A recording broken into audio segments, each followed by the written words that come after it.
Pour vous initier un peu à la relation entre la santé et justement l'alimentation et la nutrition, on va essayer de faire une simple comparaison et je vais commencer par vous parler de l'événement du 11 septembre. Je pense que chacun et chacune connaît l'événement et je pense que même si on fait le tour sur toute la planète, les risques de trouver une personne qui ne connaisse pas l'événement, je pense qu'il est très minime. Alors, c'est un événement qui a engendré plus de 3000 décès à l'époque. C'est également un événement qui a suscité ou engendré plus de 3000 milliards de dollars, justement, de tout le flux monétaire et les retombées économiques qui ont suscité ou qui ont été engendrés par cet événement. Donc vous voyez, c'est énormément d'argent. Également, c'est un événement qui a été considéré comme l'élément le plus médiatisé de l'histoire de l'humanité. Donc depuis la création d'Adam jusqu'à date, c'était l'événement qui a fait écouler beaucoup d'encre et dont on a consacré le plus justement le temps d'antenne et d'écoute. Maintenant, à titre comparatif, si on va parler de certaines maladies, en l'occurrence les maladies cardiovasculaires ou bien les complexes cardiovasculaires, avec le diabète, les deux types confondus, et également les différents types de cancers. Donc ces trois familles de maladies communes engendrent pas loin de 30 millions de décès annuellement. Donc 30 millions de décès, c'est un chiffre colossal. C'est l'équivalent de 80 000, c'est même plus que 80 000 décès par jour. Donc si on revient à la comparaison de notre événement, à savoir le 11 septembre, on aurait l'équivalent de 10 000 11 septembre annuellement, évidemment en termes de mortalité, soit à peu près l'équivalent, même plus, de l'effet de 11 septembre par heure. Donc vous voyez, on a entre nous, ou bien on a entre nos yeux, le même nombre de mortalités à l'équivalent du 11 septembre, et ceci chaque jour, voire même chaque heure. Et on est loin des 3000 milliards de dollars qui ont été ou bien qui seront investis en recherche et développement justement pour trouver des solutions ou bien des alternatives thérapeutiques à ces maladies. On est également loin de l'élément le plus médiatisé de l'histoire de l'humanité.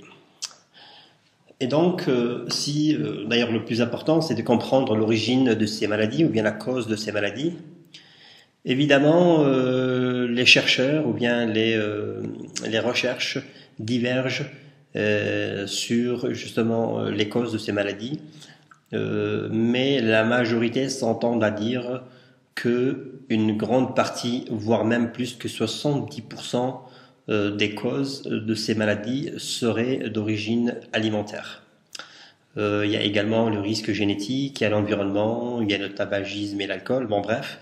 Mais une grande partie de l'origine ou la cause de ces maladies serait d'ordre alimentaire. Et si on y pense bien, quand on parle, si on dit une mauvaise alimentation, n'implique pas nécessairement une malalimentation ou une sous-alimentation.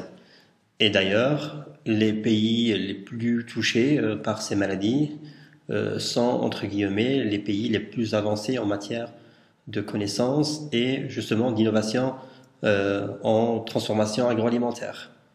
Et voilà, donc quand on parle de malalimentation, de malnutrition, n'implique pas nécessairement qu'on s'alimente peu ou pas, mais non, bien au contraire, c'est qu'on s'alimente des fois trop et des fois mal, justement.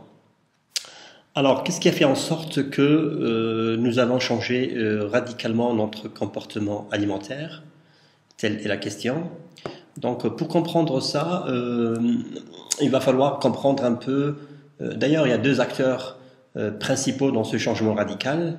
Il y a à la fois le consommateur, qui est la partie prenante, et il y a par la suite l'industriel, justement, qui, lui, il est là pour répondre à un certain marché imposé par le consommateur. Alors, qu'est-ce qu'il a de plus ce consommateur, celui d'ailleurs du 21e siècle? Donc, pourquoi a-t-il changé et qu'est-ce qu'il a changé?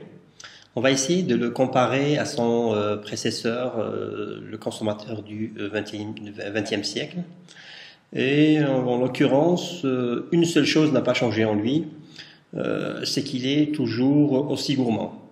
Et donc, pour le nouveau consommateur, il essaye toujours de se procurer en premier lieu des aliments on va dire bons de point de vue organoleptique, selon ces critères bien sûr. Et donc on va essayer de trouver des produits, ou bien on va essayer de chercher certaines qualités dans ces produits, telles que la texture, telles que la saveur, telles que justement le goût, telles que la couleur également. Et pour ça, c'est incontournable. Donc, il est toujours aussi gourmand et il est toujours en quête de produits qui sont bons de point de vue organoleptique. Donc ça, c'était la chose ou l'élément qui n'a pas changé en lui. Par contre, ce qu'il a changé maintenant dans notre nouveau consommateur, c'est que le nouveau consommateur, il manque de temps vis-à-vis, ou bien si on le compare par rapport au consommateur du XXe siècle. Pourquoi d'ailleurs? Également, la raison est simple, la femme travaille, l'homme travaille également, et donc ils n'ont plus de temps à concentrer ou bien à consacrer justement à leur cuisine, à leur préparation alimentaire. Et du coup, ils essayent de se procurer justement des aliments qui sont préfabriqués, qui sont pré-cuits, qui sont pré-transformés, afin de s'offrir justement, ou bien de réduire le temps de préparation, et d'avoir davantage de temps à consacrer à d'autres activités. Donc ça, c'est primordial. Pour résumer, on va dire que le consommateur nouveau essaye ou bien cherche de plus en plus d'aliments qui sont préfabriqués et pré-transformés, facilement préparables et facilement facilement et rapidement préparables. L'autre paramètre très important, c'est également le consommateur moderne est considéré comme un consomme-acteur. Donc il est acteur de sa consommation, surtout avec le lancement des réseaux sociaux et l'ouverture du net. Chaque consommateur maintenant peut voir ce que mangent ou consomment ses voisins, peut également voir ce que consomment les personnes dans l'autre bout de la planète. Et évidemment, la nature humaine étant curieuse, va essayer ou bien voudra essayer de goûter, voudra essayer de découvrir un peu toutes sortes de produits qui sont fabriqués, transformés, cultivés un peu partout dans la planète. Donc ça aussi, c'est primordial pour l'industrie agroalimentaire. Évidemment, la mondialisation est là pour ça, justement, pour promouvoir un peu les échanges à grande échelle de produits justement qui sont fabriqués de part et d'ailleurs et les distribués un peu partout dans la planète. Et voilà, donc pour le consommateur c'était ça, donc ce qui n'a pas changé, toujours aussi gourmand, ce qui a changé, il manque de temps et il est de plus en plus connaisseur en fait de ce qui se passe ailleurs dans la planète. Maintenant, l'autre partie prenante justement de ce changement, c'est l'industriel. L'industriel est là, quant à lui, justement, de répondre à un besoin du marché, donc répondre à une demande dont le consommateur va créer. Et si voilà, le consommateur essaye toujours de se procurer des aliments aussi gourmands, donc le consommateur est là aussi pour lui offrir des produits ou le tromper sur certains produits, justement en rajoutant des couleurs ou des colorants. Des fois, ils rajoutent des substances de texture pour donner une certaine texture et des qualités justement technofonctionnelles aux produits alimentaires. Des fois, l'industriel également rajoute des saveurs, certaines chimiques, d'autres naturelles, afin justement de faire croire au consommateur qu'il produit ou bien qu'il consomme certains produits à base de certaines substances alimentaires de base, et très souvent ce n'est pas le cas. Donc ça, c'est pour ce qui était du manque en fait de la gourmandise. Le deuxième paramètre, nous avions dit que c'était le manque de temps. Évidemment, si le consommateur manque de temps et en quête d'aliments préfabriqués et facilement préparables, le consommateur est là également, pardon, l'industriel est là également pour répondre à ses besoins, et il va essayer de fabriquer et de produire des aliments qui sont rapidement préparables, rapidement consommables et facilement préparables. Et pour ce faire, l'industriel doit appliquer justement des traitements technologiques supplémentaires, tels que la cuisson, tels que les ultra-températures, tels que justement la préfabrication, afin d'offrir des aliments justement pré-cuits. Et là, évidemment, l'impact ou bien l'utilisation de ces procédés implique très majoritairement les traitements, plusieurs traitements, notamment le traitement thermique, donc on applique la chaleur. Et évidemment, quand on applique la chaleur, on joue un peu sur les qualités bioactives de l'aliment et on réduit considérablement ses qualités bioactives, telles que les qualités antioxydantes ou bien les autres qualités recherchées par les aliments. Le dernier paramètre, on avait dit que le consommateur était consommateur et cherchait à découvrir justement des produits et de se procurer des produits qui viennent un peu partout de la planète. Également, l'industriel est là pour répondre à ses besoins et il va essayer ou bien de lui ramener ou bien d'exporter ces produits un peu à des distances de plus en plus longues. Et pour ce faire, l'industriel utilise deux moyens. La première, c'est réduire l'activité de l'eau du produit. Et donc, il va passer par des phases de séchage ou bien des concentrations de l'évaporation afin de réduire à la fois justement l'activité de l'eau, donc l'eau libre dans l'aliment, et favoriser et de justement prolonger sa durée de vie d'un côté, et de l'autre aussi pour réduire les coûts du transport. Donc, justement exporter ou transporter du lait cru et transporter du lait en poudre, évidemment, les coûts du transport de la matière sèche, ou bien par matière sèche, ne sont pas les mêmes. Donc ça d'un côté, et justement pour sécher ou concentrer, on applique toujours des traitements thermiques, donc on applique la chaleur. Et encore une fois, la chaleur, c'est le principal paramètre qui détruit les aliments, et ça c'est incontournable.